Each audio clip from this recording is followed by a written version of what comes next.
Lesson for today, guys, is what gets measured gets managed. If you're not keeping track of your reps, your sets, your loads, your progress, you can't manage it, you can't improve, you can't multiply those results in the future. So if you're not taking notes, if you're not taking pictures, if you're not measuring anything, you've got nothing to manage. Good luck, you're gonna need it. So start measuring stuff, take control, and you'll start being able to multiply your results throughout the course of the year. Okay guys, one of my favorite body parts, back. I've found that if you focus on transforming your back, your whole body can look different. It really has that much impact because there's so much musculature involved other than just your back. So what we've got today is another high definition style workout. So this is a style of workout I would do if I was preparing for a photo shoot. If I was trying to get ripped up and I wanted to keep all my muscle. The two things you want to focus on when you're cutting and you're still trying to maintain or even build some muscle is high volume work and heavy work.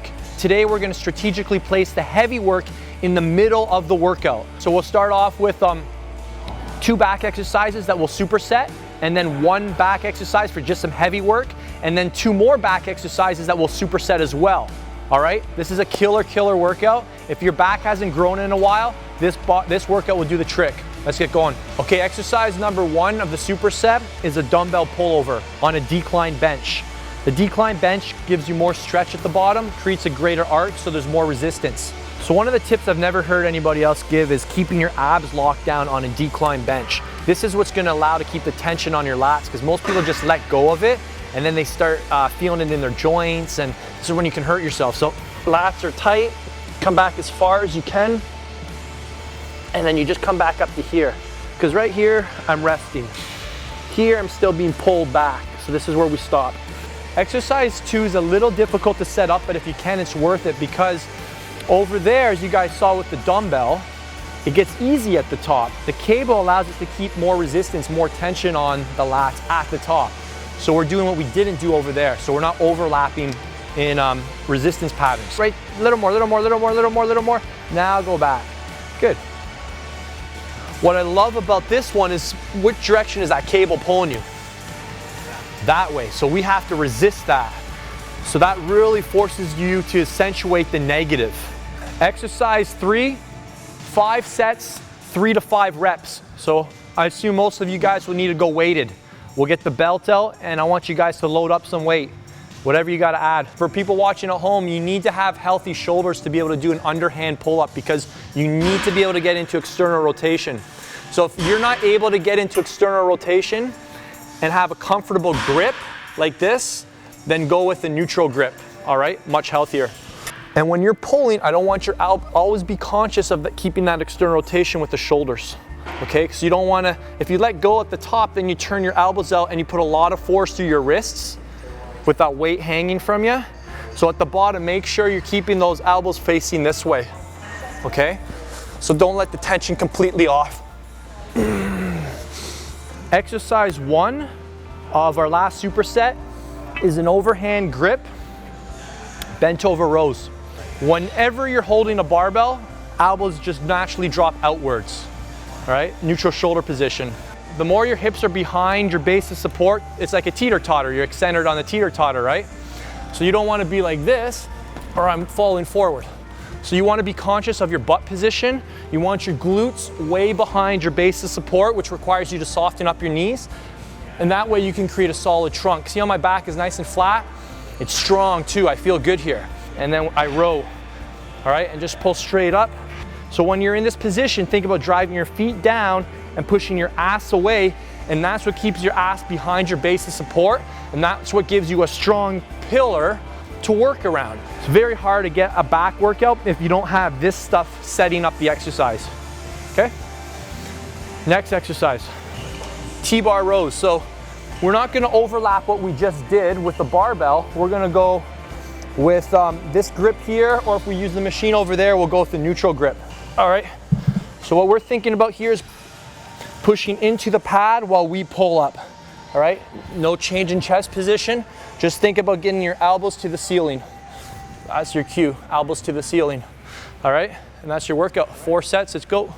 If you're with a training partner doing this exercise, here's what you can do to make it harder on him. Take your hands, press his abs down. Shorten up your abs, keep this down. Keep this down, and now stretch. Work around your trunk. There you go. I was average, I guess. I guess I was a little bit chubby as a kid. So like my family aren't by any means like slim, but they're not big either, right? But we're just, you know, at the point where I wouldn't be physically happy with myself. You know, I'm always pushing to the extreme. I want to be, you know, the best. Hey, one thing, guys, with the cable pullovers, if you're with a training partner, take it out of their hands so they don't have to go to that awkward. I mean, you could just let it go, but some gyms don't like that. But it's better just to say, I got it, and then let the guy like get out of the position. You're weakest at the extremes. You don't want to tear something there. Okay, this looks good. Okay, check this out. Amazing. Chris has got his abs locked down. The only thing we're going to change is a little more, little more, little more. Keep contracting. You can keep working. Keep pulling. Keep pulling. Keep pulling. This way, this way, this way, this right. Little more, little more, little more, little more, little more. Now go back. Good. So the lats are under tension a lot longer here because of this resistance. This force is pulling constantly. You don't have to go that far.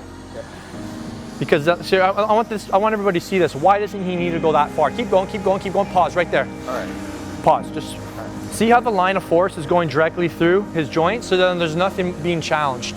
See, the line of force is the exact same line as the axis.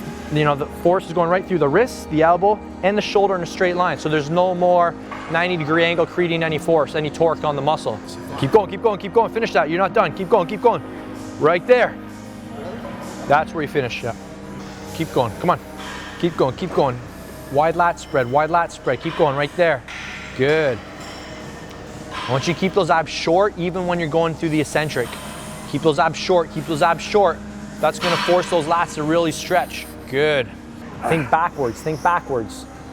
Don't, good, all right. What is it then? Think backwards. Think back, not down. When you think down, it's just like you're just, remember I talked in the muscle camp with the chest press, when you're thinking up, down, you create this really limited range of motion. When you're thinking backwards, you're emphasizing that arc we're trying to create. That area where most people miss. Yeah, we want to create the greatest arc possible for that dumbbell to travel through. You guys ready for the pull-ups? You guys done here? Yeah, we're good. Good. You guys done here? Let's take all this, let's put all this away. Okay guys, so you guys should be feeling pretty pumped up now, eh? How the lats feeling? What's nice about doing the pump work first is that it really sets you up to go heavy on the pull-ups. You've got so much more blood flow, the mind-muscle connection is much stronger. So don't be surprised if you actually feel just as good doing the heavy stuff as when you're doing it at the very start of the workout, okay? So challenge yourself. We're gonna do pull-ups here, 5 sets, 3 to 5 reps. You've got implements here to add between your legs. So somebody jump up and I'll show you guys how to add them. You're gonna hang, I'm gonna cross your ankles, and I'm gonna put it in between, and now you're gonna pull up with it there. And then you can just drop it when you're done. All right, so that's how you place it. All right, and that's how we'll add our weight because we don't have a weight belt. Just 3 seconds on the way down. Up strong, this is an explosive pull, all right?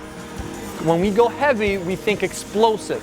We think strong, so explode on the way up on every single rep here, okay? Let's go, Johnny boy. Last one more. Look at this guy, he's a machine. Big John's in the house. Way to go, big man. Do it. You want to throw one right up on me? What do you want? Let's get the 40 on. Attaboy. Guys, here we're just really introducing heavier loads here. You know, if you hardly get 3 reps, that's fine. This stuff is very good for the nervous system. Come on. Come on.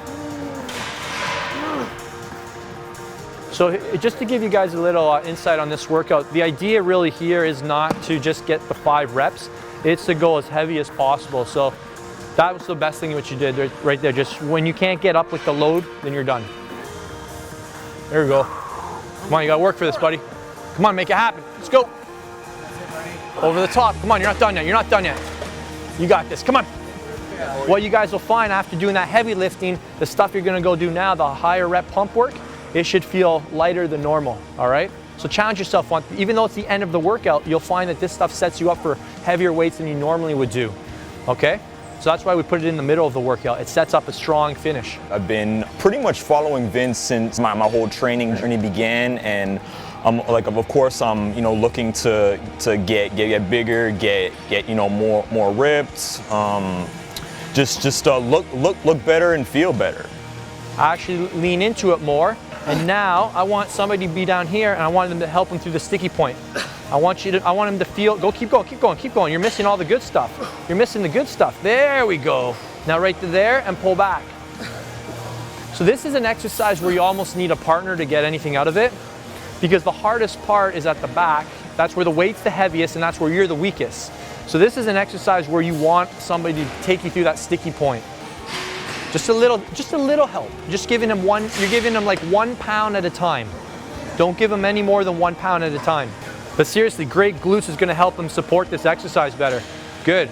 Don't move your trunk though. So when you wanna think about is keeping those abs locked down, because, or else this is what you see everybody doing this in the gym, right? You lock those abs down and you work around your trunk. Come on, give me 4 more. Keep everything tight, feet down, go. Good, that's okay. Work that range. Work the range you've got. Come on, keep going. That's fine. Let's go 3 more in that range. Stay 10, good, 2 more. Stay in that range. Keep those feet locked down. Good, that's fine, 1 more.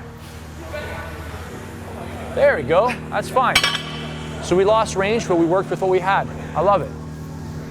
Back workout is done. Done like dinner, how's that? Gains, gains, gains. That's right. That's all you can say. That's all he asked for Christmas, and that's what he's getting. Let's go around here and hear one thing you guys learned from that back workout. Well, I mean, from these workouts, just mainly knowing how to stabilize your core muscles, more the internal muscles, so that way, by doing so, your back's gonna stay straight and not rounded. And of course, I mean, you're gonna get a better range of motion. It's gonna be more beneficial for you. Going off the board a little bit, just the importance, I think back day more than any day is the importance of a partner. Just those last couple inches on everything, the pull-ups, when you're doing the rows, okay, the emphasis of a partner to get those extra inches was critical. So that's what I took away from that anyways. Yeah, I'll have to second that. I work out by myself all the time. You always think you should push yourself to like 100% until, you come to something like this, and then, you actually realize that there is an actual extra you can go with that extra partner. So I think it's time to find a partner. So he's learned that just keep his back straight. The posture is everything, and he's not trying to bend his back so much while he's bent over doing bent over rows. He's actually feeling it more in his lats. 8 weeks of this stuff, you'll be shredded to the bone. You'll be more ripped than an anatomy chart. All right, guys, we'll see you next week. Okay, for this one here, because of our setup, a spotter is mandatory to get the bar off, okay, because it's kind of awkward. So at the bottom, you're gonna have to do a lot of deceleration, and then you're gonna press it up strong. You have to push it up stronger than normal because you have extra resistance at the top. And when you're done, the person behind you, push it forward, okay? Good. There you go, all day. Good. Good.